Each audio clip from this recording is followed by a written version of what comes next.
What is up, everybody? You're here because you want to understand how to get your first customer as a software agency, or even if you're just running an agency. And I'm going to show you how, because I went from starting with zero to acquiring customers that we built software for that sold for millions of dollars or even got acquired by VC businesses or other companies. Okay, so 10 strategies. Let's start with number one.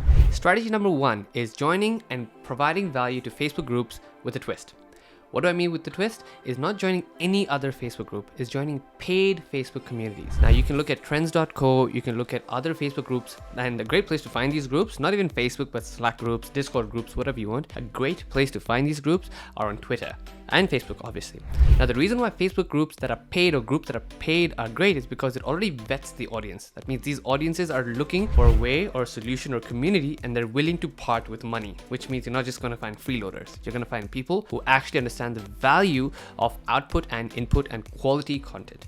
Now your job is to go there and provide value. Very overused word, but it is what it is. You need to go ahead and provide an authoritative point whenever a topic around your area comes in, or start a conversation around a topic of your niche or what you're really good at in engineering, whether it's React, it's Web3, blockchain, whatever it is, and then put yourself as an authority over the 4 to 6 week period, and I guarantee you someone like that is going to reach out to you, and you'll also find people who are asking questions who you can then reach out to and try acquire as your first client. Now the second thing you can do is go ahead and look at customers with higher education barriers. Now what I mean by that is a typical e-commerce customer, because when you look at e-commerce customers, they're usually the more marketing, design based people who found a great product, they're selling it, and they're great at doing that. But making tiny changes on the website, making updates to the website is not their best strong suit. So the educational gap for them to achieve success is quite difficult. The second thing is you're doing development that is on a revenue output. That means when you provide development, the output of that is most likely going to be higher conversions, high retention rate, reduced bounce rate. So the value that you give upfront is very, very easy. So it's easy for you to acquire customers even when you don't have a portfolio, because it's very easy for you to show that the value that you will provide to them is going to be a net positive. The third thing I want to speak about is new tech focus. Now, what I mean by new tech focus, again, remember, you don't have a portfolio. So how are you going to acquire customers when there's 100 people selling React services that have built 1,000 projects, right?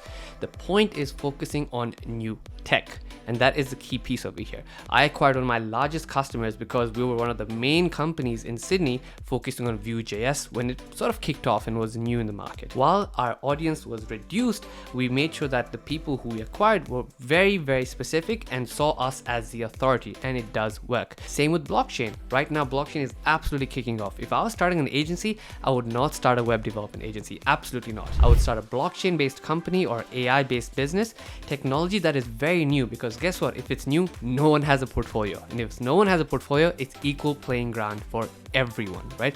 All you've got to show is that you can do the basics of what it is and then take it from there. So this is a great hack that you can do, and that's personally how I grew, because back in 2017 we were one of 2 or 3 companies in the whole of Australia working solely on blockchain, and we built a lot of ICOs, and that's what helped put us in the map in that particular niche. Now the fourth thing I want to bring to your attention is building mini products. Now what I mean by building mini products, when you don't have a portfolio, you don't exactly know what to sell. I mean, how do you show people what you're good at? And a great easy way for doing that is building your own things. In the end, you're an engineering company, you're an engineer, you know how to build products. Build solutions that you yourself will use, whatever tiny products it is. And you know where you can get inspiration? Product Hunter Indie Hackers, because all these people launching products are usually solo founders who are trying to make something happen, and you can easily replicate something from the ground up and launch something in 2 to 3 weeks if you're good at what you say you are, right? And what you can do is put that up as a portfolio solution, and guess what? Even try grow it, because when you try grow it, then you have an added advantage, because being just an engineer and just doing development work not going to get you too far. But when you're an engineer who understands product, where you're an engineer who understands growth, that's how you can position yourself as an authority, because then when people come to you, even when you have no portfolio other than this one project you built, is, hey, I don't have a portfolio, but I've built this application and I've managed to acquire 500, 1,000 users using growth principles and engineering principles. And I can do the same thing for your product. I'm not going to just build an application for the sake of it, but the code I create is going to be engineered for growth for you.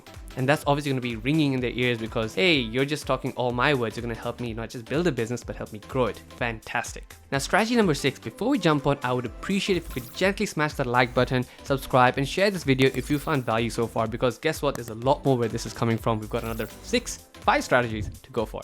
Okay, now strategy number 6 is LinkedIn and email automation.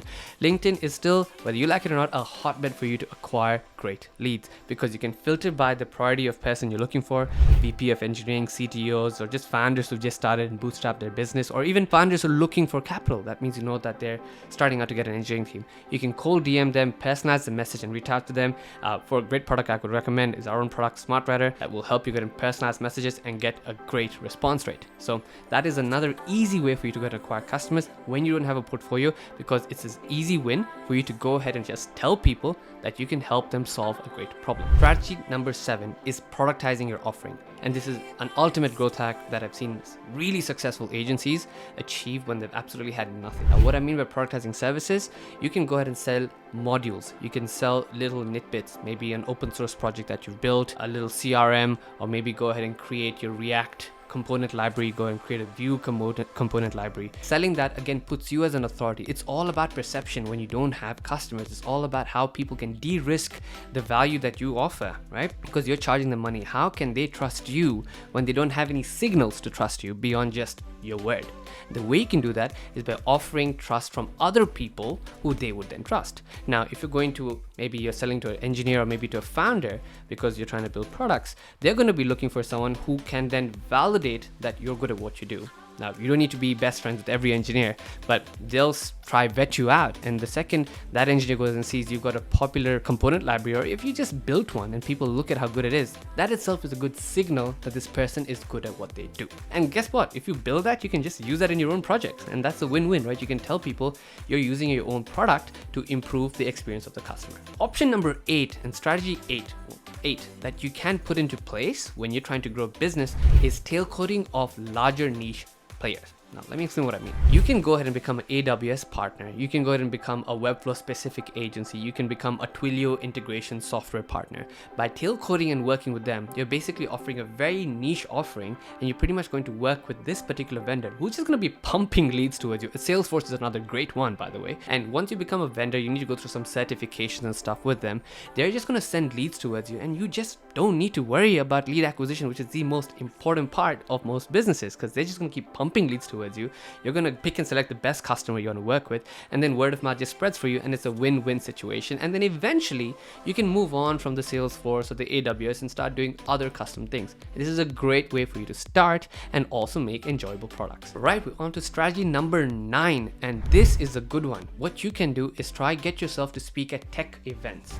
Again, like I said in the previous point, it's all about authority and positioning. Now, not everyone's going to just let you speak at an event, and that's fine. You can go to meetup events, you can message organizers telling them that they're looking, you're a speaker and you're willing to speak. Organizers are always looking for speakers. I can guarantee you that. And if you just show them something that you've done in the past, even if you've done not, just upload a YouTube video. Tell them this is what I can do. Speak in these events, have someone record that, and then put that up on your website or send that to other people. And most likely, even someone in the own event itself might be seeing you as an authority, because guess what? You're on a stage, celebrity, blah, blah, blah. And then they'll look at you as someone who knows something in this particular space. Maybe you don't even know as much, but obviously I'd encourage you to. But even if you don't, this is a great way to position yourself, acquire some customers.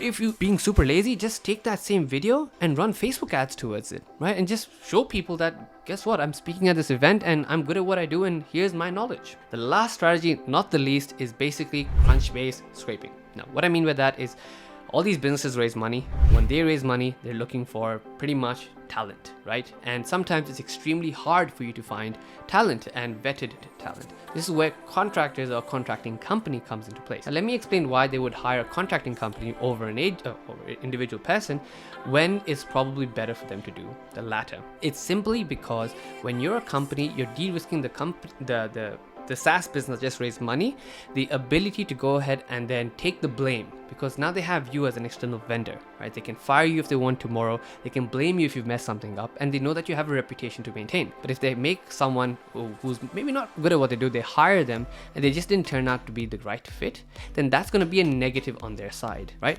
Because they don't know who good or how good that other person is until they actually vet them out. And sometimes that can take months, if not even weeks, who knows, right? So by positioning yourself and reaching out to companies that they've just raised money, they've just hired someone, they've hired a new product manager, reaching out to them saying that you can help them scale to the next level and you've got the talent. It can just be a one-person company for all you know, right?